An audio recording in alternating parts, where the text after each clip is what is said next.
Cumprimento a igreja do Senhor Jesus com a graça e sua paz. Você é muito bem-vindo aqui nesse lugar. Mais uma vez estamos aqui para juntos nós louvarmos a Deus, juntos nós exaltarmos o nosso Senhor e Salvador Jesus Cristo. E nesse momento então de abertura, que você é muito bem-vindo aqui, eu saúdo você que está entrando agora, que está chegando agora. Alguns chegam logo no começo, outros vão chegando, e nós damos graças a Deus. Então, porque você tem essa oportunidade de poder estar reunindo, mesmo de uma maneira virtual, com a igreja do Senhor. Vamos orar? Senhor, obrigado, Deus, por essa oportunidade de estarmos aqui. Mesmo à distância, nós não podemos estar num abraço, num afeto gostoso com os nossos irmãos, mas aqui de uma maneira que o Senhor preparou para que o seu povo estivesse recebendo o alimento, para que o seu povo estivesse crescendo na graça, no conhecimento do Senhor Jesus, e assim o seu povo ser edificado, para que o seu nome seja engrandecido, para que haja paz nas casas, nos lares, para que haja crescimento em cada um. Senhor, e o Senhor tomando nossas vidas nas suas mãos. Abençoa cada um, abençoa cada família, abençoa a nossa terra, abençoa a nossa pátria, Senhor, abençoa.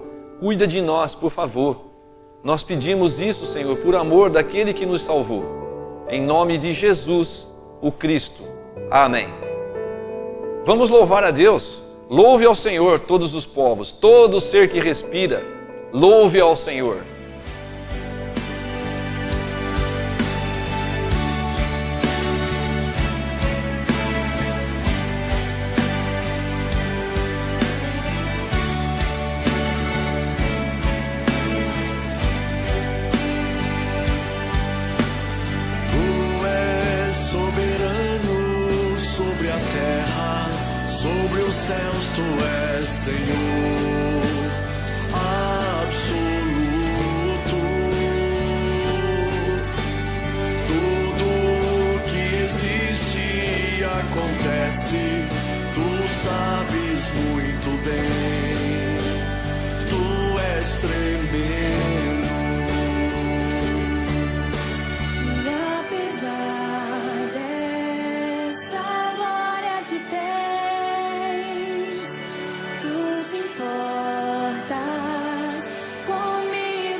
Olá, irmãos. Depois desse louvor maravilhoso, nós temos então o tema da nossa mensagem dessa noite é Pátria Amada, Brasil. Orando pela nação. Esse é o nosso tema. Vamos ver a abertura do nosso trabalho.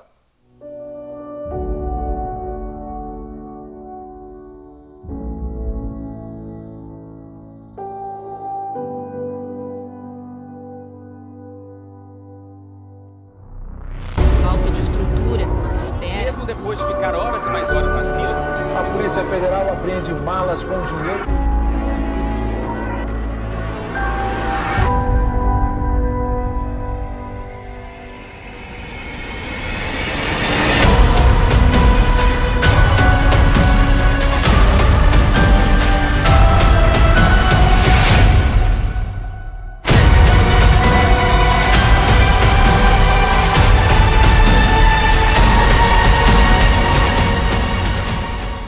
Pátria Amada, Brasil. E nós vamos estar lendo lá, eu queria que você deixasse a sua Bíblia aberta no livro de Neemias. Abra lá a sua Bíblia no livro de Neemias, no capítulo 1. Neemias, orando pela nação, orando pela nossa pátria. Bom, fique aí com a sua Bíblia aberta aí. Nesses dias que nós estamos vivendo já há bastante tempo, não é? As preocupações a respeito do Covid-19, né, da Covid-19, do coronavírus. Então, muitos de nós, né, a população inteira, a população do mundo inteiro tem se preocupado com esse coronavírus, com o vírus. E isso tem causado alguns transtornos na família e a situação realmente ela é preocupante, não é? Em contrapartida também, na nossa terra, de uma maneira especial, no Brasil, estamos vivendo um momento político também perturbador, muito perturbador. Nós não podemos mais nem mesmo confiar nos meios de comunicação. Você escuta a rádio, vê televisão, você não sabe a quem esses meios de comunicação, a serviço de quem eles estão. A gente não sabe se eles estão olhando com os olhos do povo ou se tem coisas por trás. Não é confiável. Você vai para a internet, então recebe assim uma enxurrada de vídeos e de coisas assim que você fala, mas será isso verdade? Nós ficamos assim, naquelas indecisos em saber o que é verdade, o que é que está acontecendo. Pessoas falam que a mídia oficial diz que os leitos dos hospitais estão quase todos já utilizados. Aí uma outra pessoa vem com um vídeo onde dezenas de leitos de UTI estão vazios. E nós não sabemos como é que nós ficamos. Aí você vê lá o nosso presidente lá em frente ao quartel-general do Exército passando lá e muitas pessoas ali também, não sabemos por uso de quem ou se é uma expressão legítima da população, pedindo para que haja uma interferência militar no país, não é? E aí eles falam, não, interferência militar não, porque senão o presidente também é derrubado, que volte o AI-5. Aí outros falam, não, vamos interferir militar, mas o presidente fica, e fica essa bagunça. Nós não sabemos realmente para onde ir, em quem confiar. O presidente tem uma palavra e às vezes os seus ministros, não todos, é claro, mas a gente vê assim a oposição, uma palavra diferente, e isso traz insegurança para todo mundo. Nós não sabemos qual é a verdade. O que nós temos visto também é que há uma perpetuação da corrupção na nossa terra e a impunidade também. Os recursos financeiros e os recursos naturais vazando para outras nações e para o bolso de poucas pessoas. Nós temos visto isso há muito tempo. Eu conversei com o pastor, converso às vezes com o pastor Jonas, porque ele me manda alguns vídeos e eu questionei, falei, nossa, mas por que será que está essa situação e ninguém vai fiscalizar? Uma fiscalização. Uma fiscalização, quem sabe, do Estado mesmo colocando lá. Vamos verificar aquela situação dos leitos totalmente tomados. Vamos verificar quanto gastou para produzir aquele hospital de campanha. Se gastou mesmo o mesmo que gastou lá no Sul, gastou aqui na região Sudeste. Será que foi o mesmo custo?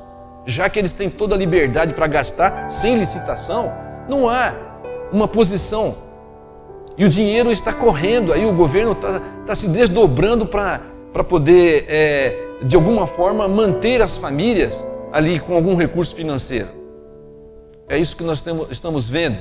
E o Jonas fala assim, olha, é porque há muitos interesses. E os interesses são interesses pessoais, de crescimento pessoal, de crescimento e poder pessoal. É o Supremo Tribunal Federal de um lado, não é? O governo de outro, o Congresso de outro. E aí o Jonas falou, e nós estamos no meio de tudo isso. É a mais pura verdade que nós estamos vivendo agora. O brasileiro, então, hoje, perdeu a confiança, ou está perdendo, não quero crer que perdemos a confiança, mas está perdendo. Mas isso, eu quero dizer a vocês que não é um fenômeno, agora está muito ampliado, mas é um fenômeno já que vem se mostrando ao longo dos anos. Eu tenho uma estatística para falar para vocês que é da Receita Federal.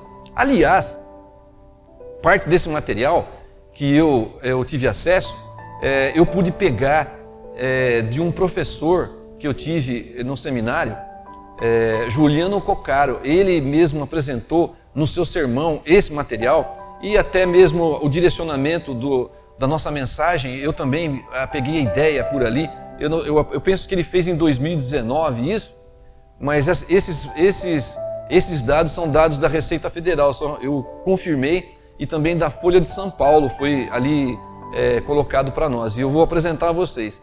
No ano de 2000, 9 mil pessoas saíram do país. Saíram para não voltar mais. Dados da Receita Federal.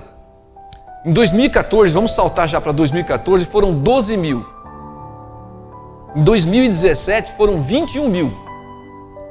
2018, 2019, nos 2 anos, aproximadamente 23 mil pessoas saíram do nosso Brasil para não voltar mais. Não voltar mais. Entende? Decepcionado, acharam que não há mais o que fazer nessa terra. Eu me lembro que quando eu era criança, já há muito tempo, fazendo lá o ensino fundamental, nas escolas, para entrarmos, nós cantávamos o hino nacional. No dia da bandeira, nós cantávamos o hino à bandeira. Nós tínhamos um senso de patriotismo, isso era implantado em nós, era despertado, na verdade era despertado em nós um senso de patriotismo, de amor à nossa pátria, amor à nossa nação, amor e consideração por todos aqueles que moram na nossa terra como irmãos brasileiros. Essas coisas, elas eram despertadas em nós. Você, assim como eu, quer o nosso Brasil que se desponte realmente como uma nação soberana, uma nação livre, uma nação de oportunidades para todos. É isso que nós queremos. E eu convido você agora então a olhar para o texto de Neemias. Vamos olhar o texto de Neemias. Você está aí com a sua Bíblia aberta? Vamos olhar para o texto de Neemias. No verso número 1, as palavras de Neemias, filho de Acalias, no mês de Quisleu, no ano 20º, estando eu na cidade de Suzã, veio Anani, um de meus irmãos, com alguns de Judá. Então lhes perguntei pelos judeus que escaparam e que não foram levados para o exílio e acerca de Jerusalém. Disseram-me, os restantes que não foram levados para o exílio e se acham lá na província estão em grande miséria e desprezo. Os muros de Jerusalém estão derribados e as suas portas queimadas. Tendo eu ouvido estas palavras, assentei-me e chorei e lamentei por alguns dias e estive jejuando e orando perante o Deus dos céus. Quero lembrar a você do contexto que estava sendo ali, que Neemias estava vivendo. Vamos voltar um pouquinho. Deus escolhe um povo para ser o seu povo, a sua nação, os hebreus. E Deus faz promessa para esse povo. Diz, olha, eu vou colocar vocês numa terra que mana leite e mel. uma terra boa, que vocês vão ali desfrutar dos benefícios daquela terra, mas vocês têm que fazer um pacto comigo, uma aliança comigo. Se vocês me obedecerem, se vocês se voltarem sempre para mim, se vocês forem fiéis a mim, a minha palavra, a minha lei, eu vos abençoarei. Eu derramarei sobre vós bênçãos sem medida. Entretanto, se vocês me desobedecerem, se vocês me desprezarem, se vocês voltarem as costas para mim, eu lançarei sobre vós a vara da disciplina. Eu usarei nações como vara da minha correção. Bem, esse foi o pacto. Eles tinham a oportunidade de obedecer e viver debaixo da proteção e do cuidado de Deus. Mas não demorou muito. E aqueles desejos mais interiores de independência e de rebelião do homem voltaram à tona. E eles voltaram as costas para Deus, viraram as costas para Deus. Desprezaram o Senhor. Então Deus cumpriu a sua promessa e lançou sobre eles a vara da sua correção. Um império foi levantado, o Império Babilônico. Nabucodonosor, um imperador poderosíssimo, cruel, foi a Jerusalém, destruiu Jerusalém, arrasou Jerusalém, derrubou os muros, queimou o templo, queimou palácios. Uma matança sangrenta, violência. Não escaparam homens, mulheres, nem mesmo crianças, e nem mesmo os da terceira idade. Todos foram arrasados. Mas alguns da classe mais nobre, da classe mais abastada, os oficiais principais, alguns eclesiásticos, eles foram levados cativos para a Babilônia. O cativeiro babilônico. Dentre eles, então, você pode encontrar ali Daniel. Daniel foi levado ainda jovem para lá, para o cativeiro babilônico. Depois disso, então, ali naquele cativeiro, vamos dizer, a história continua. Deus levanta um outro império, que subjuga os babilônios, e é o rei Dario, o Império Persa. E depois de sucessivos reis, nós chegamos no rei Artaxerxes. E ali, então, é o contexto. Neemias ali, muito provavelmente, Neemias nasceu no cativeiro. É uma boa possibilidade. E alguns, naquele cativeiro, prosperaram. Se você se lembrar, Daniel mesmo, ele prosperou ali. Era um governador. E outros como eles também prosperaram. Não como com influência política, mas como oficiais do rei. E Neemias era um oficial do rei. Era o copeiro, um homem de confiança.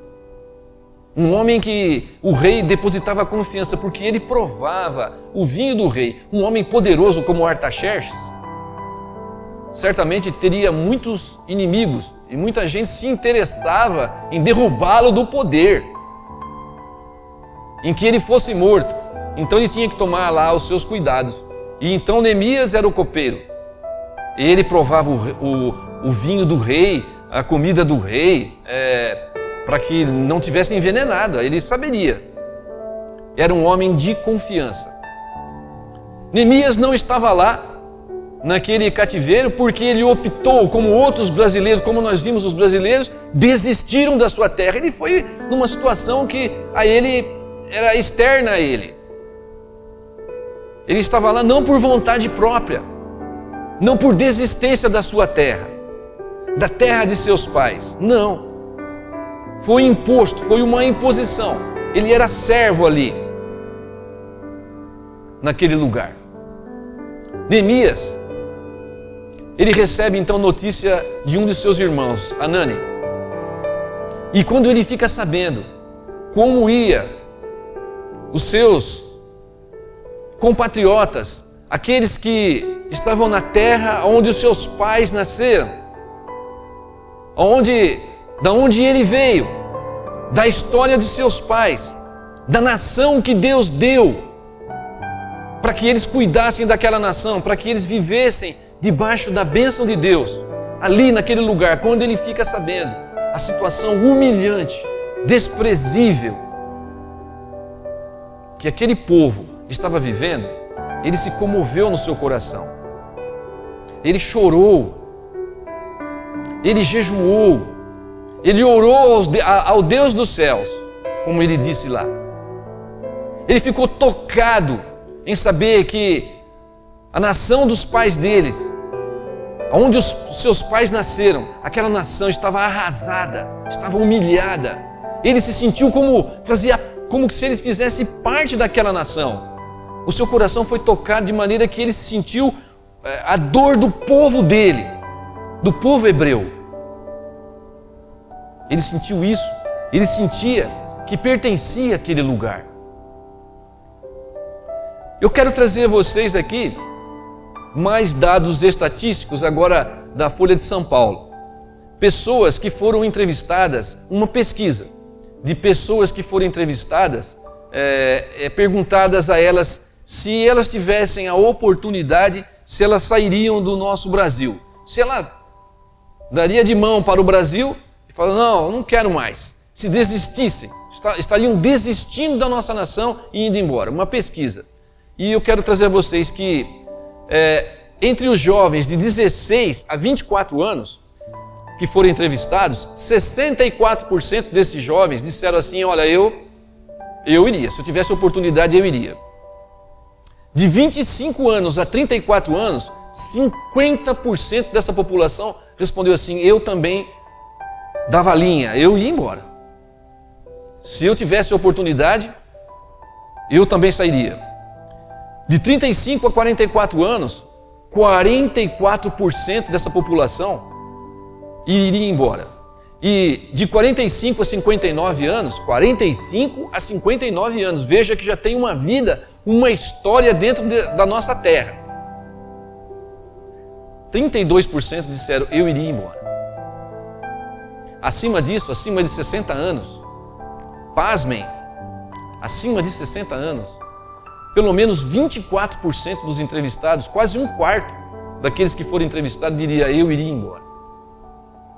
Se você somar tudo isso, né, considerando a população dos 16 e até acima de 60 anos, e ter ali um número de pessoas, somar o número de pessoas estatisticamente, se você somar isso, daria pelo menos em torno de 70 milhões de pessoas que, se tivessem a oportunidade, iriam embora da nossa terra, da nação brasileira, ir embora. Isso é assustador, a força de trabalho que tem ali. São quase 3 estados da nossa terra que iriam sumir e ir embora. Você já pensou sobre isso? Você já pensou na possibilidade de você largar tudo?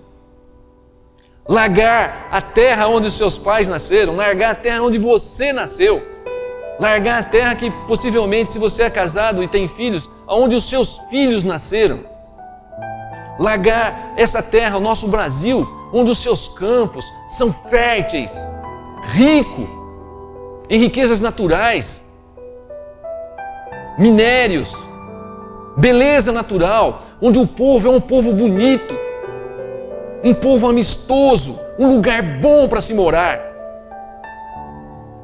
Largar a terra onde Deus plantou você para cuidar dela. Você já pensou sobre isso? Meus irmãos, hoje eu convoco você, a nação, a rever essa situação, a você amar o seu Brasil. O Brasil é nosso, Deus nos deu o Brasil, Deus nos colocou aqui nessa terra, vamos cuidar dessa terra. Não se conforme com o pecado que você vê diariamente estampado nas mídias, na televisão. Não se conforme com isso, dizer, bom, isso é muito comum, todo mundo faz, não faça isso. Esses que vivem dessa maneira, eles já têm a sua parte ali, determinada. O abismo nunca se farta E os olhos do homem nunca se satisfazem, aqueles que têm grande ambição de poder a qualquer preço. É o que diz Provérbios 27:20. O inferno está cheio deles. E há muito espaço lá, eu diria a você. Não se torne igual, ambicioso, desonesto, onde os fins justificam os meios. Não se conforme com isso. Viva a sua vida honesta, ame a sua terra, preze por honestidade, por uma vida reta diante de Deus. Seja honesto nos seus negócios, trabalhe com zelo e dedicação, cuide da sua família e tema a Deus. Tema ao Senhor.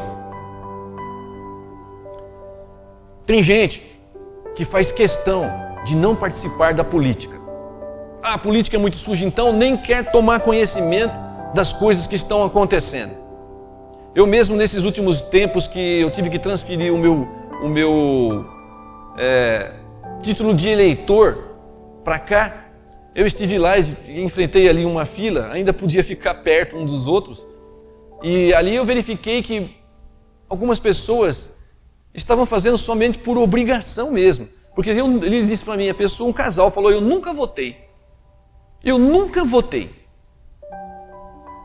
Desinteressado. A parte de todo o serviço público, a parte de toda a situação pública, da situação municipal, estadual e federal. A parte disso, não quer nem saber. Você sabe de onde veio a palavra idiota? Idiota é justamente essas pessoas que estão muito à parte de qualquer interesse público. É uma palavra que vem do grego e que significa isso, aquele que está à parte das coisas públicas, que não se interessa para as coisas públicas. Esse é chamado, na formação da palavra, aonde se forma a palavra, a composição dos termos, ela quer dizer isso. O idiota é aquele que não se interessa por questões públicas. Ela é da Grécia. Da onde veio também a palavra democracia, onde demos significa povo e kratos significa poder, o poder do povo. É o povo que governa, é o povo que dirige, é o povo que tem o poder nas suas mãos de mudar a história da sua nação. É o povo. Seja um cidadão pleno, tenha consciência para colocar os seus representantes, aqueles que mais interessam, aqueles que você pode verificar que mais estão interessados na nação brasileira, no povo brasileiro, nos irmãos brasileiros. Ame a sua terra, ame o seu Brasil, que Deus colocou você aqui para ser um bom mordomo. Deus não colocou você para ser um bom mordomo de coisas menores. Ora, nós temos que gerenciar a nossa casa, temos que gerenciar os nossos negócios, temos que gerenciar o nosso trabalho, temos que estar ali conscientes, zelosos, e temos que ser zelosos também para a terra onde nós vivemos. Nós temos que nos interessar por aquilo que está acontecendo. São brasileiros e brasileiras. Qual é a situação de muitos brasileiros? Hoje nós temos que nos unir para as pessoas menos afortunadas não passem fome na nossa terra. Isso não deveria ser assim. Deveria ser um país de oportunidades para todos. E o governo usar de instrumentos para que essas pessoas elas pudessem crescer em todo sentido. E elas verificassem a coisa boa que é se interessar, que é lutar por alguma coisa que realmente vai abençoar a família dela e os outros também. Todos temos oportunidades de crescimento, cada um na sua esfera. Deus nos colocou nessa terra para você exercer a sua mordomia como um todo, ser um bom mordomo, cuidar do meio ambiente, cuidar da situação política do seu país, porque é muito importante isso. Mas o que fazer então? Ora, eu tenho que dizer a você que, em primeiro lugar, nós que somos tementes a Deus, você que é temente a Deus, você que confia em Deus, você que acredita em Deus, ore. Ore por sua nação, ore por sua pátria, ore pelo Brasil. buscar ao Senhor, porque Ele é poderoso, Ele estabelece reinos, Ele muda impérios. Está nas mãos dEle o poder da história, de mudar a história está nas suas mãos. Ele tem o poder para mudar todas as coisas.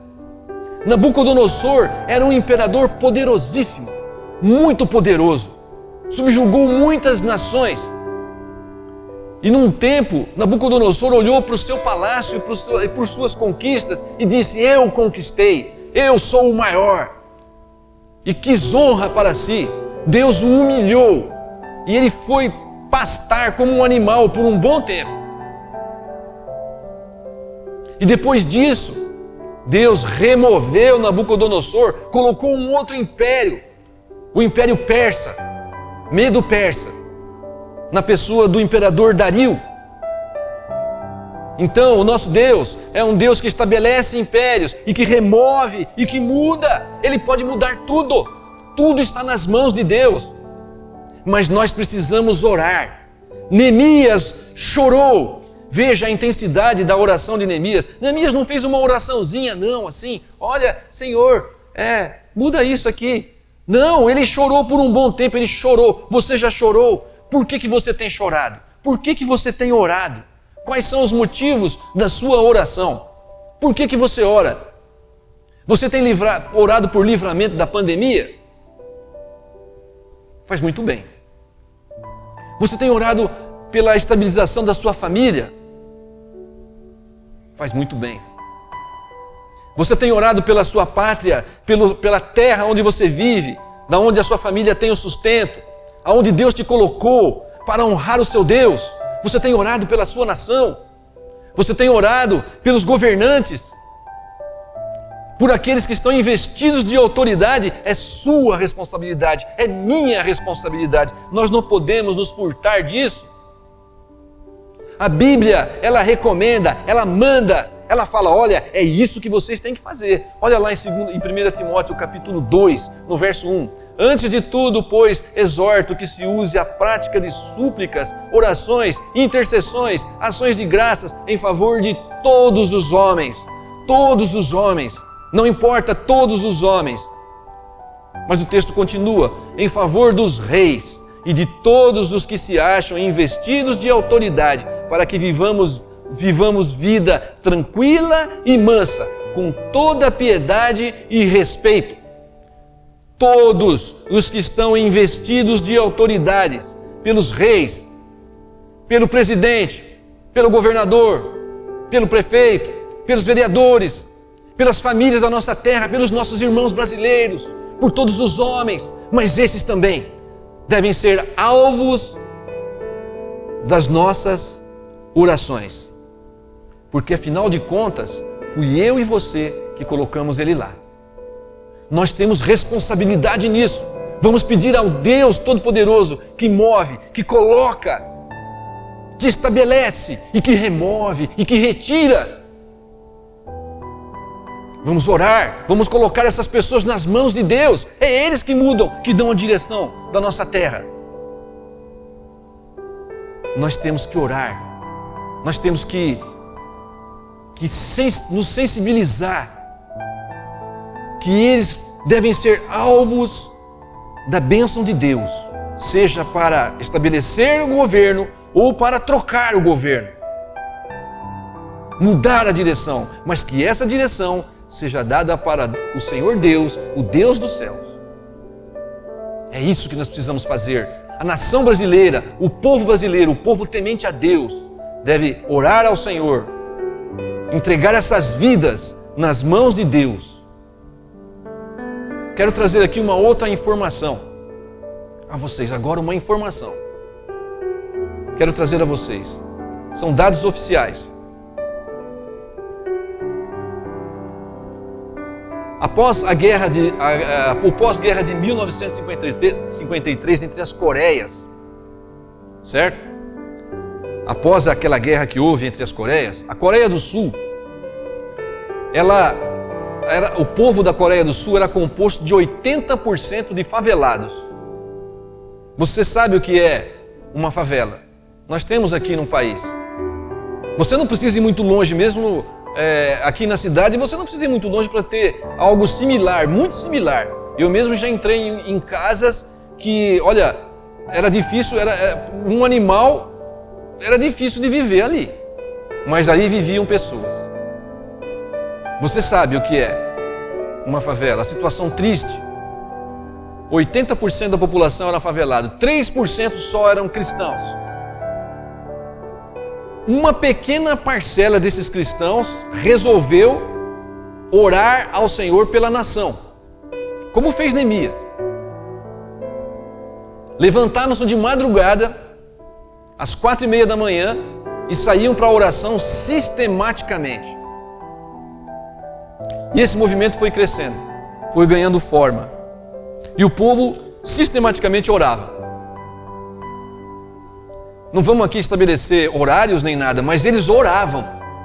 Eles se colocavam de joelho perante o Deus dos céus e oravam.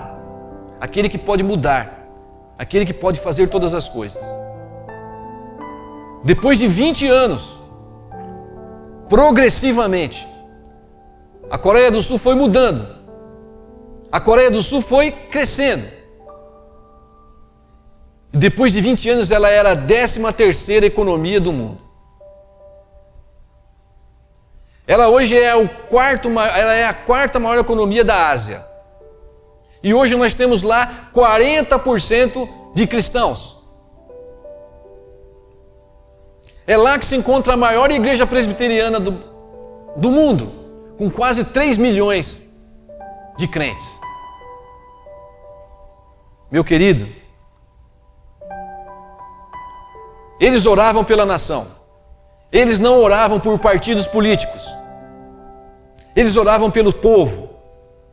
Eles oravam pelos governantes. Eles imploravam a Deus para que Deus direcionasse, para que levantassem mais e mais adoradores de Deus Altíssimo, para que eles fizessem um coro junto, suplicando e implorando pela nação. Isso foi o que eles fizeram. Deus está dizendo agora: busquem a minha pessoa. Peçam. Mostrem quem vocês amam de verdade. Mostrem de quem vocês são dependentes de verdade. Orem a mim. Busquem a Deus. Levem as suas petições diante de Deus pela sua nação, pelo seu povo, pelos seus irmãos brasileiros. Você não pode ser egoísta e orar só por sua causa, por sua casa. Será que você está satisfeito porque na sua casa tem pão? Meus irmãos, se você é presbiteriano, você pode estar pensando assim: mas Deus tem um plano traçado. Tudo está nas mãos de Deus. Seja como for, Deus já estabeleceu as coisas. É verdade, meu irmão. Sim, é verdade. Mas nesse momento Deus estabeleceu que você ia abrir os seus olhos espirituais, que você ia arder com o seu coração e com o desejo de que a nossa nação fosse alcançada pelo poder de Deus e que fosse mudado todas as coisas. Nesse tempo, Deus programou, Deus escreveu que você ia orar pela sua nação, pela sua terra. Ore ao Senhor, busque ao Senhor, entregue a sua terra a Deus. A sua pátria amada, Brasil, entregue a Ele nas mãos de Deus. Se o meu povo, que se chama pelo meu nome, se humilhar e orar e me buscar e se converter dos seus maus caminhos, então eu ouvirei dos céus, perdoarei os seus pecados e sararei a sua terra. Ah, pastor, esse trecho é muito óbvio. Já vi centenas de vezes. É um texto muito tradicional. Então obedeça. Por que nós não obedecemos até agora? Por que nós não fizemos isso até agora com vontade? Com o coração ardendo de que a nossa pátria mude, que os nossos filhos tenham melhores oportunidades, que todos ao nosso redor tenham oportunidades de crescimento. E nós poderemos exaltar o nome de Deus. Olha quantas coisas boas o Senhor tem feito por aquela nação. Grandes coisas o Senhor tem feito por nós, por isso estamos alegres. Você pode dizer isso? Ore, meu irmão. Deus está te chamando para orar. Você também tem que ter uma coisa nessa sua oração, quando você se colocar diante de Deus, você tem que saber diante de quem você está se colocando. Você tem que ter a noção exata de quem é Deus. Tenha certeza de que conhece a Deus e sabe quem Ele é. Veja no verso número 5, o que disse lá Neemias. E disse: Ah, Senhor, Deus dos céus, Deus grande e temível, que guardas a aliança e a misericórdia para com aqueles que te amam e guardam os teus mandamentos. Ah, Senhor, Deus dos céus. Ele está dizendo aqui: Senhor, o Senhor é Deus dos céus, dos mais altos céus. O céu não tem limite, Ele é infinito e o Senhor é infinito, como esses céus, os quais eu estou falando. O Senhor é Deus dos céus, é Deus do universo todo. Ele é grande, poderoso, muito mais do que aquilo que alguém pudesse imaginar. É isso que Neemias está falando, essa é a noção que Neemias estava lá diante do Deus que fez todas as coisas, que tudo pertence a Ele, tudo está nas suas mãos, o universo está nas suas mãos. Deus é maior que o universo conhecido ou desconhecido. Ó Senhor, Deus dos céus, ó Senhor Deus, grande e temível. Ele é temível, Ele é poderoso, Ele é grande em poder e majestade. Ele é o Deus que não se conforma e corrige o pecado. Se o povo está se voltando cada vez mais para o pecado, Deus lança a correção sobre esse povo. Deus corrige esse povo. Ele não quer que o povo dele viva em pecado, viva no meio do pecado e se conforme com o pecado. Não! Por isso Ele usa da sua vara de correção. Ele estabelece reinos, Ele remove nações do seu lugar. Ele é temível e poderoso, grande e temível. Esse é o Deus que você vai orar, que você vai se ajoelhar, que você vai colocar a sua boca no pó e se humilhar para Ele, porque Ele é grande e temível. Ele não é qualquer deusinho, não. Você tem que chegar diante dele com essa visão de quem é Deus. Quem é Deus? Mas Ele é o Deus dos céus. Ele é o Deus grande e temível. Mas Ele também é o Deus que guardas a aliança e a misericórdia para com aqueles que te amam e que guardam os teus mandamentos. Ele é um Deus de misericórdia. Ele é um Deus perfeito que guarda a aliança. Ele sabe da aliança. Ele cumpre as suas promessas porque Ele é fiel a si mesmo. Guarda a aliança e a misericórdia. Ele se agrada em abençoar o povo da sua aliança. E você tem uma aliança com Deus. Você que já se rendeu a Jesus Cristo, você tem uma aliança no sangue de Jesus. Jesus que fez a aliança morrendo na cruz por conta dos seus pecados e dos meus pecados. Se você crê nessa obra de cruz, que você que deveria ter morrido lá, mas Jesus morreu no seu lugar para pagar a sua dívida de pecado, se você acredita nisso, você tem uma aliança com Deus. Deus fez uma aliança no sangue do seu Filho. E Ele guarda essa aliança. E Ele é Deus de misericórdia. Diz a palavra de Deus que a misericórdia dura para sempre e você está seguro nas mãos de Deus. Sim, está. Porque Ele nos promete a vida eterna. As suas misericórdias duram para sempre. As misericórdias que tem na aliança que você fez no sangue de Jesus são duráveis, são eternas e para sempre. Para sempre compreende também o tempo que você está vivendo aqui. Então viva, honre ao seu Deus de maneira adequada. Seja um homem pleno nas suas faculdades, todas elas, use de todas elas para interferir de maneira positiva, para engrandecer ao Deus que é grande e temível e que guarda a aliança e a misericórdia. Mostre a quem você pertence. Ore ao Senhor.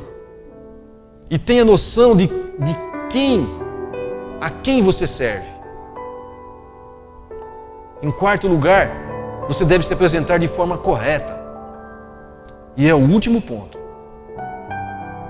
No verso número 6, está escrito o seguinte: estejam, pois, atentos os teus ouvidos e os teus olhos abertos para acudires à oração do teu servo, que hoje faço a tua presença, dia e noite, pelos filhos de Israel, teus servos, faço confissão pelos pecados dos filhos de Israel, os quais temos cometido contra ti, pois eu e a casa de meu pai temos pecado, temos procedido de todo corruptamente contra ti, não temos guardado os mandamentos, nem os estatutos, nem os juízos que ordenastes a Moisés, teu servo.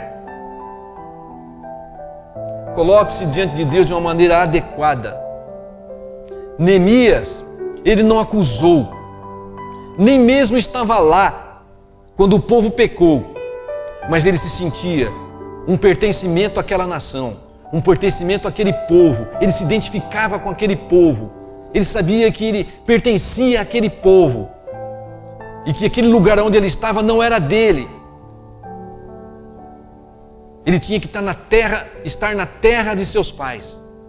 Ali é que ele deveria estar. E se seus pais se conduziram de maneira inadequada, ele se incluiu. Ele confessou o pecado do povo e confessou os seus próprios pecados, como ele também tendo responsabilidade ali por aquela situação, como se ele fosse responsável por aquela situação.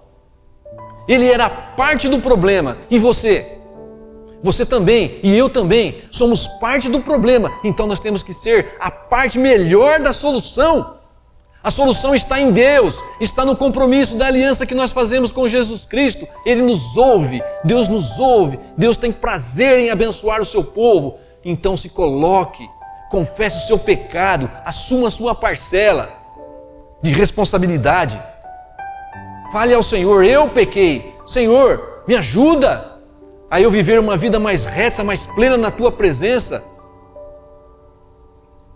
Abençoa o presidente, abençoa os governadores, abençoa as autoridades. Ajuda, o que eu posso fazer para fazer melhor? Coloque-se diante de Deus e assuma a sua responsabilidade. Assuma a sua parcela, porque todo problema, todo conflito, não é uma parte só que é responsável. Sempre tem uma parcela que é sua também. Se você tem um conflito com alguém, se você vive numa situação difícil, você é responsável. Você tem uma parcela de responsabilidade nisso. E eu também. Então nós temos que assumir essa parcela de responsabilidade. Confesse seu pecado. Nós não temos sido bons mordomos. O Senhor deu uma terra para nós cuidar, uma nação para nós vivermos e cuidarmos e ali educarmos os nossos filhos, mas nós não temos feito o melhor. Nós não temos entregado nas suas mãos. Nós não temos confiado como nós temos que confiar. Nós não temos sido obedientes aos seus estatutos, à sua palavra. Por isso o Brasil está entregue nas mãos de corruptos, de bandidos, de gente que vive pela impunidade. É por isso, porque nós não entregamos, porque nós não interferimos, porque nós não colocamos nas suas mãos confiantemente que o Senhor pode mudar. É o Senhor quem muda, nós não estamos fazendo isso. Importe-se com os brasileiros, importe-se com o Brasil, importe com a sua nação. Tema a Deus. Deus está pronto a nos ouvir. Deus está pronto a nos abençoar e perdoar os pecados. Vinde, pois, arrazoemos, diz o Senhor. Ainda que os vossos pecados sejam como a escarlata, eles se tornarão brancos como a neve. Ainda que sejam vermelhos como o carmesim, se tornarão como a lã. Deus quer que nós entreguemos a Ele, que nós confessemos o nosso pecado, que nós nos humilhemos a Ele. Pois perdoarei as iniquidades e dos seus pecados jamais me lembrarei. É a palavra de Deus. É a palavra de Deus. Nós temos que confiar. Deus está pronto a assegurar perdão e misericórdia. Nós é que temos que nos humilhar ao Deus dos céus, grande e temível. É nele que nós temos que nos humilhar. Ele ouvirá o nosso clamor, e Ele perdoará, e Ele sarará a nossa terra. Meus irmãos, Deus está pronto a lançar sobre nós o seu perdão. Deus está pronto a lançar sobre a terra, a nossa nação, o perdão e a graça. Deus está pronto a derramar sobre as nossas vidas, as vidas de todos os brasileiros. Eu digo todos os brasileiros, mesmo que seja uma parcela de cristãos pequena, vamos dizer assim, os cristãos fiéis. Eu estou dizendo aqueles cristãos que realmente creem em Deus, que já foram lavados no sangue do Cordeiro e que têm noção do seu pecado. Deus abençoa esse povo, e aqueles que estão ao redor também são abençoados. Deus faz nascer o sol entre justos e injustos, mas se nós, como povo de Deus, nos humilharmos, orarmos ao Senhor, se nós mostrarmos a Deus que nós amamos a terra que Ele nos deu, a nossa pátria amada, Brasil, se nós orarmos com o coração, se nós realmente nos apresentarmos diante de Deus na certeza de sabermos quem é Deus, grande e temível, se nós nos apresentarmos diante dele e confessarmos o nosso pecado, a nossa parcela de responsabilidade, e pedirmos e clamarmos, Ele derramará, Ele perdoará o nosso pecado, e Ele derramará sobre nós o perdão e a sua graça. E nós teremos dias melhores, e nós exaltaremos o nome do nosso Deus, porque é Ele quem faz, é Ele quem faz. Ele é grande e temível, Ele pode fazer. Deus abençoe a sua vida. Deus cuide de você. Cuide da sua família. Cuide da sua igreja. Cuide da nossa terra. Pátria amada, Brasil. Senhor, lançamos diante do Senhor, Deus Todo-Poderoso, grande e temível, Senhor dos céus, Deus dos céus, lançamos diante do Senhor o nosso pecado. Nós pecamos porque o Senhor nos colocou aqui nessa terra e nós não temos feito o melhor. Nós não temos orado pelos nossos governantes, pelos nossos irmãos brasileiros. Nós temos vivido uma vida egoísta e preocupados apenas com o pão da nossa casa. Deus, perdoa. Perdoa o nosso pecado. Perdoa o pecado, Senhor, daqueles que estão lá governando nesse momento. Todos eles, Senhor, eles têm se conduzido inconvenientemente e de maneira que o seu povo nem mesmo sabe em quem confiar, o que é verdade e o que é mentira. Senhor, mas toma eles nas suas mãos, porque o Senhor pode estabelecer todas as coisas, o Senhor pode mudar todas as coisas.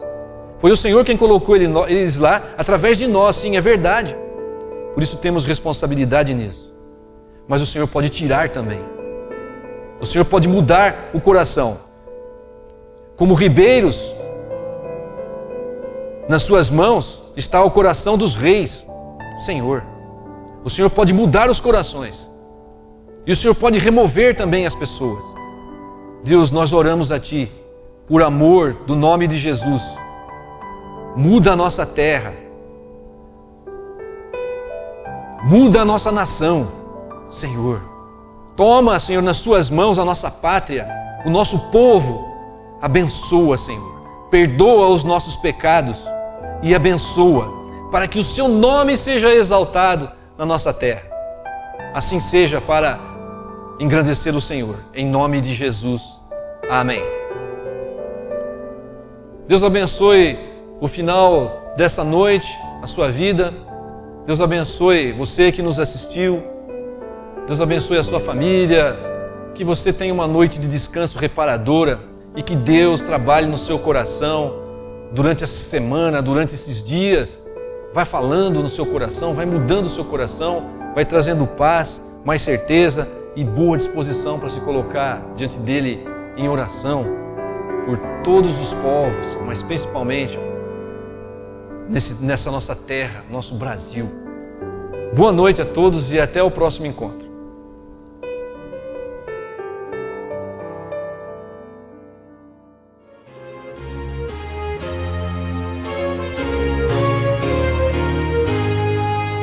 Minha pátria para Cristo é a minha petição.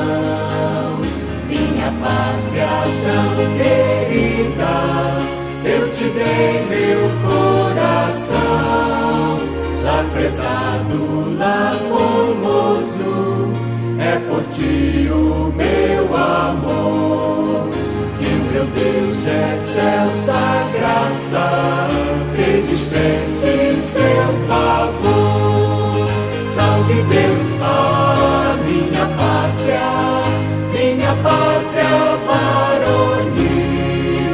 Salve Deus a minha terra, salve a terra do Brasil.